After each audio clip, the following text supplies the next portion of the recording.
स्वस्ति श्री गणेशाय नमः।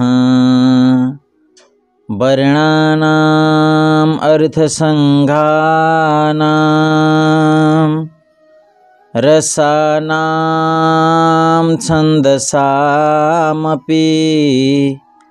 मंगलानां च कर्तारौ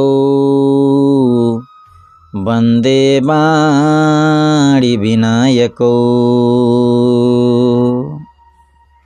परम मंगलमय भगवान प्रभु परमात्मा श्री रामचंद्र का चरण कमल में प्रणाम गर्दै उहाँकै प्रत्यक्ष वाङ्मय प्रतिमूर्ति श्री रामायण रामचरितमानसलाई प्रणाम गर्दै साथै ज्ञानमार्ग टिभी को माध्यमद्वारा हामीलाई हेरेर सुनेर साथ दिनुहुने सम्पूर्ण श्रद्धालु भक्तजनहरूलाई म वेद प्रकाश भट्टराईको तर्फबाट नमन गर्न चाहन्छु। स्वीकार्नुहोस्। जय श्री राधे, जय श्री कृष्ण। समादरणीय श्रद्धालु भक्तजनहरू, चतुर्मास श्रीराम कथा अन्तर्गत हिजोको प्रसङ्गमा हामीले सुनेका थियौँ। सप्तऋषिहरू गएर पार्वतीजीलाई सम्झाउनु भयो, किन तपस्या गरेकी हौ, यस्तो दिगम्बरलाई पाउनको लागि तपस्या गरेकी हौ, छोड्देऊ। नारदको वचनलाई सुनेर कसको आजसम्म घर बसेको छ भनेर सप्तऋषिहरूले भन्नुभयो। आउनुहोस् अब त्यहाँभन्दा अगाडिको प्रसङ्गलाई चर्चा गरौँ। सप्तऋषिहरूले पार्वतीजीलाई भन्नुभयो, अहिले भए पनि हाम्रो भनाइलाई मान, तिम्रा लागि असल वर विचार गरेका छौँ। उनी धेरै नै सुन्दर, पवित्र, सुखदायक र सुशील छन्, जसको यश र लीलालाई वेदले गाउँदछन्। उनी दोषहरूबाट रहित, सम्पूर्ण सद्गुणहरूका राशि, लक्ष्मीका स्वामी र वैकुण्ठपुरीमा बस्नेवाला हुन्। हामीले यस्तो वरलाई ल्याएर तिमीसँग भेट गराइदिनेछौँ। यस्तो सुनेर पार्वतीजी माता हाँस्दै हाँस्दै बोल्नुभयो, तपाईहरूले यो सत्य नै भन्नुभयो कि मेरो यो शरीर पर्वतबाट उत्पन्न भएको हो, यसकारण हट छुट्ने छैन। शरीर छुटे छुटोस्, प्राणविहीन होस्, सुन पनि पत्थरबाट नै उत्पन्न हुन्छ, जसले आफूलाई जलाउँदा पनि आफ्नो स्वभाव सुवर्णत्वलाई छोड्नेवाला हुँदैन। अत मैले नारदजीका वचनहरूलाई छोड्ने छैन, किनकि घर राम्रो होस् या लथालिङ्ग होस्, यसबाट म डराउनेवाला छैन। जसलाई गुरुका वचनहरूमा विश्वास हुँदैन, उसलाई सुख र सिद्धि स्वप्नमा पनि सुगम हुँदैन। मैले विश्वास माने कि महादेवजी अवगुणका भवन हुनुहुन्छ र विष्णु समस्त सद्गुणका धाम हुनुहुन्छ, तर जसको मन जसमा रम्यो उसलाई त उसैसँग काम हुन्छ। हे मुनीश्वरहरू, यदि तपाईहरू पहिला भेट हुनुभएको भए मैले तपाईहरूका उपदेशलाई शिरमाथि राखेर सुन्दथेँ, परन्तु अब त आफ्नो जन्म शिवजीको लागि समर्पित गरिसकेँ। फेरि गुण दोषहरूलाई विचार कसले गर्ने? यदि तपाईहरूको हृदयमा धेरै नै हट छ र विवाहको कुराकानी बरौनी नगरिकन तपाईहरू बस्न सक्नुहुन्न भने संसारमा वर कन्या धेरै नै छन्। हाँसो ठट्टा गर्नेहरूलाई आलस्य त हुँदैन र कहीँ गएर गर्नुहोस्। मेरो त करोड जन्मसम्म यही हट रहनेछ कि या त शिवजीलाई वरण गर्नेछु, नत्र भने कुमारी नै रहनेछु। स्वयं शिवजीले 100 पटक भनेमा पनि नारदजीको उपदेशलाई छोड्नेवाला छैन। जगत जननी श्री पार्वती माताले फेरि भन्नुभयो, म तपाईहरूका चरणहरूमा पर्दछु, प्रणाम गर्दछु। तपाईहरू आफ्नो आफ्नो घरमा जानुहोस्। धेरै नै अबेर भयो। शिवजीमा पार्वतीको यस्तो प्रेम देखेर ज्ञानी मुनिहरूले भने, हे जगत जननी, हे भवानी, हजुरको जय होस्, हजुरको कल्याण होस्, जय जय होस्। हजुर माया र शिवजी मायापति भगवान हुनुहुन्छ। हजुर दुवै समस्त जगतका आमा बुबा हुनुहुन्छ। यस्तो भनेर मुनिहरू पार्वतीजीका चरणहरूमा शिर निहुराएर हिँडिहाले। उनीहरूको शरीर बारम्बार रोमाञ्चित भइरहेको थियो। मुनिहरूले गएर हिमवानलाई पार्वतीजी भएको ठाउँमा पठाई बिन्ती गरेर उहाँलाई घरमा लिएर आए। फेरि सप्तऋषिहरूले शिवजीसँग गएर उहाँलाई पार्वतीजीको सम्पूर्ण कथा बताए। पार्वतीजीको प्रेम सुन्दा नै शिवजी आनन्दमग्न हुनुभयो। सप्तऋषि प्रसन्न भएर आफ्नो घरमा ब्रह्मलोक गइहाले। अनि सुजान शिवजीले मनलाई स्थिर गरेर श्री रघुनाथजीको ध्यान गर्न लाग्नुभयो। तारकु असुर भयौ त्यही काला, भुज प्रताप बल तेज विशाला, तेही सब लोक लोकपति जीते, भए देव सुख सम्पत्ति रीते। त्यस समयमा तारक नामको असुर थियो, जसका भुजाहरूको बल प्रताप र तेज धेरै नै ठुलो थियो, जसले सबै लोक र लोकपालहरूलाई समेत जितेको थियो। सबै देवताहरू सुख र सम्पत्तिबाट रहित भएका थिए। त्यो अजर अमर थियो, यसकारण कसैले जित्न सकेनन्। देवताहरूले उसका साथ धेरै प्रकारका लडाइँहरू लडेर पनि हारे। त्यसपछि उनीहरूले ब्रह्माजीसँग गएर गुहार मागे। ब्रह्माजीले सबै देवताहरूलाई दुखी देख्नुभयो। ब्रह्माजीले सबैलाई सम्झाएर भन्नुभयो, यस दैत्यको मृत्यु त्यतिखेर मात्रै हुन्छ जब शिवजीका वीर्यबाट पुत्र उत्पन्न होलान्। यसलाई युद्धमा उनैले जित्नेछन्। मेरा कुरा सुनेर उपाय गर, ईश्वरले सहायता गरेमा काम हुनेछ। सतीजीले जुन दक्षको यज्ञमा शरीरलाई त्याग गर्नुभएको थियो, उहाँले यतिखेर हिमाचलको घरमा गएर जन्म लिनुभएको छ। उहाँले शिवजीलाई पति बनाउनको लागि तप गर्नुभएको छ। यता शिवजी सबै चिज चटक्कै छोडेर समाधि लगाएर बस्नु भएको छ। यद्यपि छ त ठुलो असमञ्जस, कठिनको कुरा, तथापि मेरो एउटा कुरालाई सुन। तिमीहरू गएर कामदेवलाई शिवजीसँग पठाऊ। उनले शिवजीको मनमा क्षोभ उत्पन्न गरून्, उहाँको समाधि भङ्ग गरून्। त्यसपछि हामीहरू गएर शिवजीका चरणहरूमा शिर राख्नेछौँ र जबरजस्ती उहाँलाई मन्जुर गराएर विवाह गराउनेछौँ। यसरी नै राम्ररी देवताहरूको हित हुन्छ, अर्को त कुनै उपाय छैन। सबैले भने, यो सम्मति धेरै राम्रो छ। फेरि देवताहरूले ठुलो प्रेमका साथ स्तुति गरे। त्यसपछि विषम 5 बाण धारण गर्ने र माछाको चिन्हयुक्त ध्वजा भएको कामदेव प्रकट भयो। देवताहरूले कामदेवलाई आफ्नो सम्पूर्ण विपत्तिहरू सुनाए। सुनेर कामदेवले मनमा विचार गर्यो र हाँस्दै देवताहरूसँग भन्यो कि शिवजीसँग विरोध गर्नाले मलाई कुशल मङ्गल हुने छैन। तथापि मैले तपाईहरूको काम त गर्नेछु, किनभने वेदले अर्काको उपकारलाई परम धर्म भनेका छन्। जसले अर्काको हितका लागि शरीर त्याग गर्दछ, सन्तले सधैँ त्यसको प्रशंसा गर्नेछन्। यसो भनी सबैलाई शिर निहुराएर कामदेव आफ्नो पुष्पको धनुषलाई हातमा लिएर वसन्तादि सहायकहरूका साथ हिँड्यो। हिँड्ने समयमा कामदेवले हृदयमा यस्तो विचार गरे कि शिवजीसँग विरोध गर्दा मेरो मरण निश्चित छ। त्यसपछि उनले आफ्नो माया फैलाए र समस्त संसारलाई आफ्नो अधीनमा बनाए। जतिखेर त्यही माछाको चिन्हको ध्वजा भएको कामदेवले क्रोध गरे, त्यतिखेर क्षणभरमा नै वेदका सम्पूर्ण मर्यादा मेटिए। ब्रह्मचर्य नियम, विभिन्न प्रकारका संयम, धैर्य, धर्म, ज्ञान, विज्ञान, सदाचार, जप, योग, वैराग्य आदि विवेकका सम्पूर्ण सेना डराएर भागिहाले। विवेक आफ्ना सहायकहरू सहित भाग्यो। उसका योद्धाले रणभूमिबाट पीठ देखाए।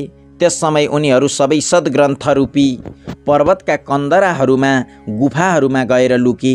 अर्थात् ज्ञान, वैराग्य, संयम, नियम, सदाचार आदि ग्रन्थहरूमा नै लेखिएर रहे। उनको आचरण छुट्यो। सम्पूर्ण जगतमा खलबल मचियो र सबैले भन्न लागे, हे विधाता, अब के होला? हाम्रो रक्षा कसले गर्ला? यस्तो 2 शिर भएको को हो, जसका लागि रतिको पति कामदेवले कोप क्रोध गरेर हातमा धनुष बाण उठाएको छ? जगतमा स्त्री पुरुष नाम भएका जति पनि चर अचर प्राणी थिए, उनीहरू सबै आफ्नो मर्यादालाई छोडेर कामको बसमा भए। सबैको हृदयमा कामको इच्छा भयो। लहराहरू लताहरूलाई देखेर रुखहरूका हाँगा झुक्न लागे। नदीहरू उर्लँदै उर्लँदै समुद्रतर्फ दौडे र ताल तलैयाले पनि आपसमा सङ्गम गर्न मिल्न जुल्न लागे। जब जड वृक्ष, नदी आदिको यस्तो अवस्था भनियो, तब चेतन जीवहरूको व्यवहारलाई कसले भन्न र वर्णन गर्न सक्ला? आकाश, जल र पृथ्वीमा घुम्ने सम्पूर्ण पशु पक्षी आफ्नो संयोगको समय भुलेर कामको अधीनमा आए। सबैजना कामान्त भएर व्याकुल भए। चखेवा चखेवीले रात दिन देख्दैनथे। देव, दैत्य, मनुष्य, किन्नर, सर्प, प्रेत, पिशाच, भूत, बेताल यी त सधैँका लागि कामका दास छन्। यस्तो सम्झेर मैले यिनीहरूको दशालाई वर्णन गरेको छैन। सिद्ध, विरक्त, महामुनि र योगी पनि कामको वश भएर योग रहित या स्त्रीका विरही भए। जब योगीश्वर र तपस्वी पनि कामको अधीनमा भए, तब पामर मनुष्यको कुरा कसले भन्ने? जसले समस्त चराचर जगतलाई ब्रह्ममय देख्दथे उनीहरूले अब उसलाई चराचर जगतलाई स्त्रीमय देख्न लागे।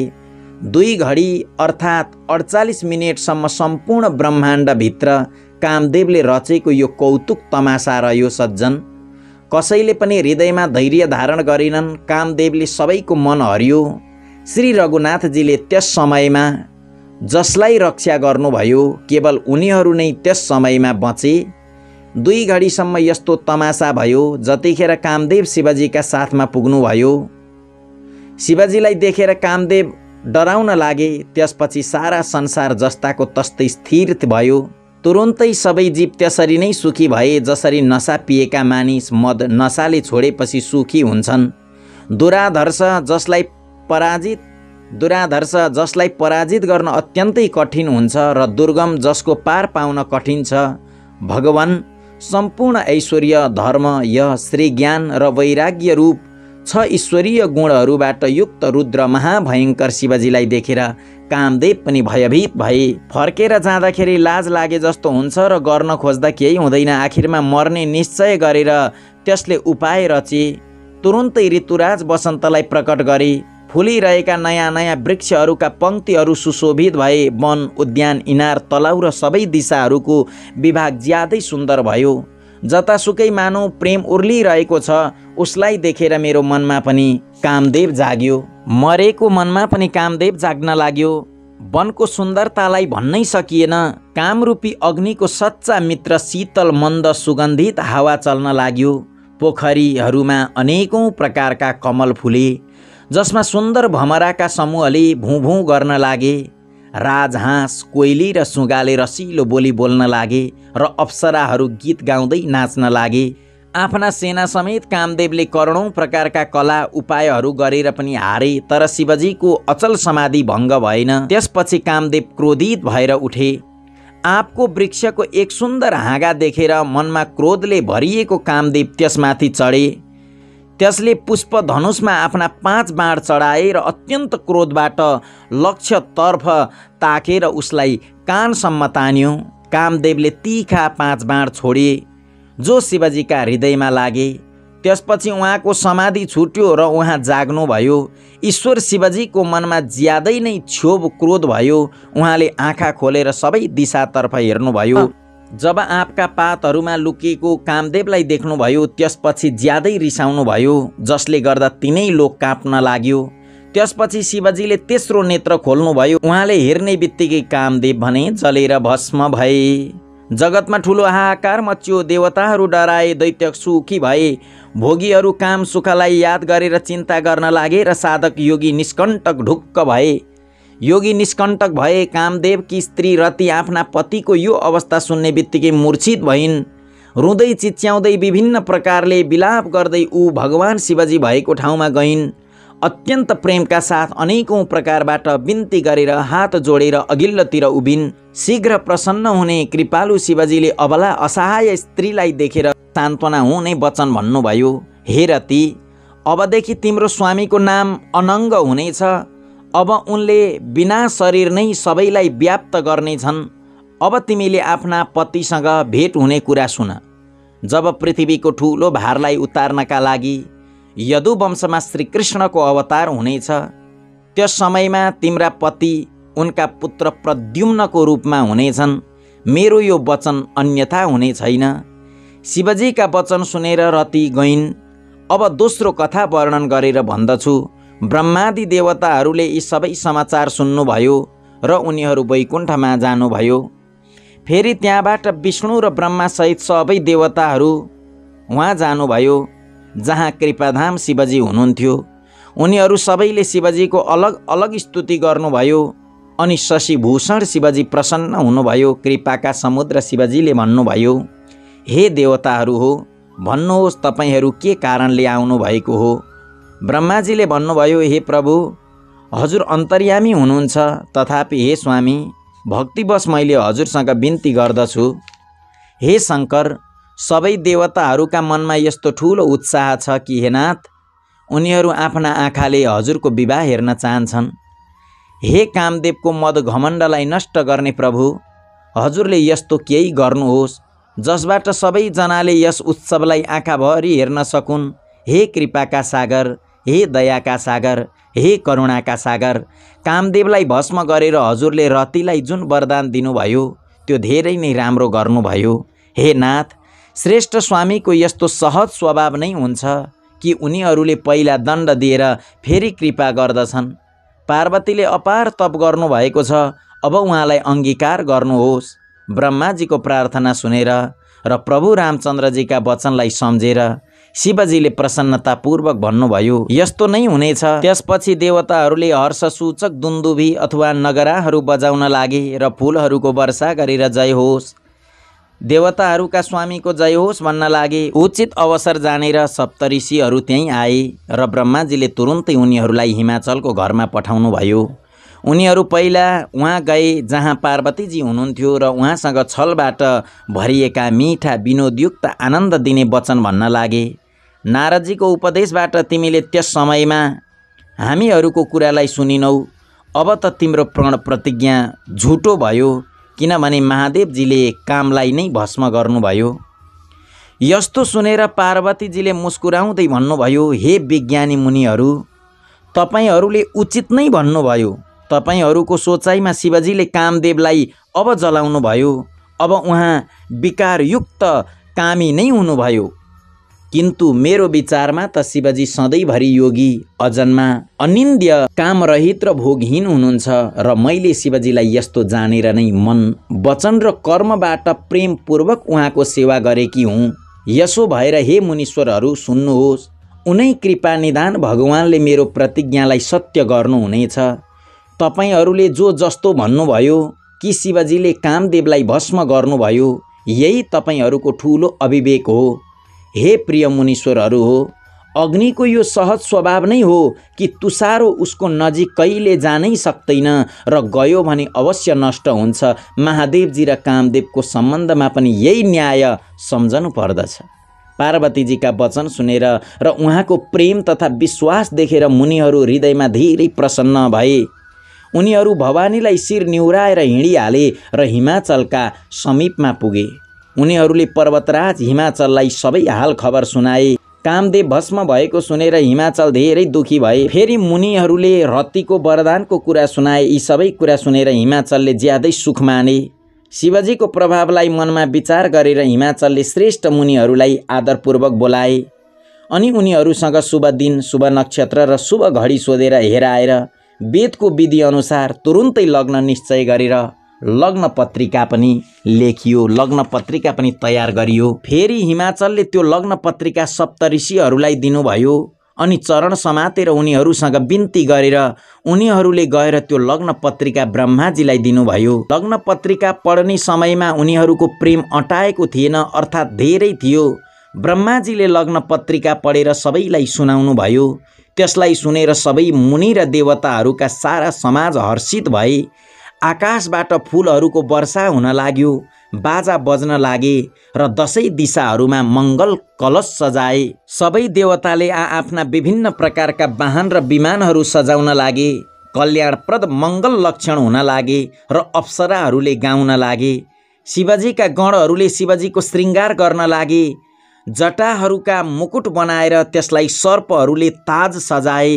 शिवजीले सर्पहरूकै कुण्डल कानमा लगाउने, गहना र कङ्कण बाला लगाउनु भयो। शरीरमा विभूति घसियो र वस्त्रको बदलामा बागम्बर लपेट्नु भयो। शिवजीको सुन्दर निधारमा चन्द्रमा, शिरमा गङ्गाजी, 3 आँखा, सर्पहरूको जनै, गलामा विष र छातीमा नरमुण्डका माला थिए।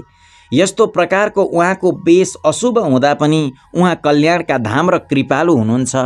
एक हातमा त्रिशूल र अर्को हातमा डमरू सुशोभित छ। शिवजी बसाहामा चढेर हिँड्नुभयो। बाजा बजिरहेका छन्। शिवजीलाई देखेर देवाङ्गनाहरू मुस्कुराइरहेका छन् र भन्दछन् कि यस दुलाहाका लागि दुलै संसारमा मिल्ने छैन। ब्रह्मा, विष्णु आदि देवताहरूको समूह आफ्नो वाहनमा चढेर जन्ती हिँड्नुभयो। देवताहरूको समाज सबै प्रकारबाट अनुपम थियो, तर दुलाहाको योग्य बरियात थिएन।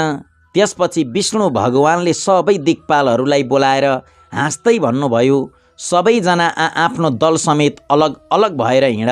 हे भाइ, हामीहरूका लागि यो बरियात वरको योग्य छैन। के अर्काको पराईको गाउँमा गएर हाँसो गराउनेछौ? विष्णु भगवानका कुरा सुनेर देवताहरू मुस्कुराए र उनीहरू आफ्नो सेनासहित अलग भए भन्नेसम्मको कथालाई यहीँ नै विराम। अहिलेसम्म हामीलाई प्रेमपूर्वक सुनेर बस्नुहुने सम्पूर्ण श्रद्धालु भक्तजनहरूलाई नमन गर्दै म पनि हजुरहरू माझबाट बिदा चाहन्छु। यदि ज्ञानमार्ग टिभीलाई सब्सक्राइब गर्नुभएको छैन भने सब्सक्राइब गरेर छेउमा रहेको घन्टीलाई बजाउन पनि नबिर्सनुहोला भन्दै यहाँबाट बताएको ज्ञान हजुरहरूलाई कस्तो लाग्यो सुझाव सल्लाह पनि कमेन्टमा लेख्न नबिर्सनुहोला। सबैको जय होस्, सबैको मङ्गल होस्।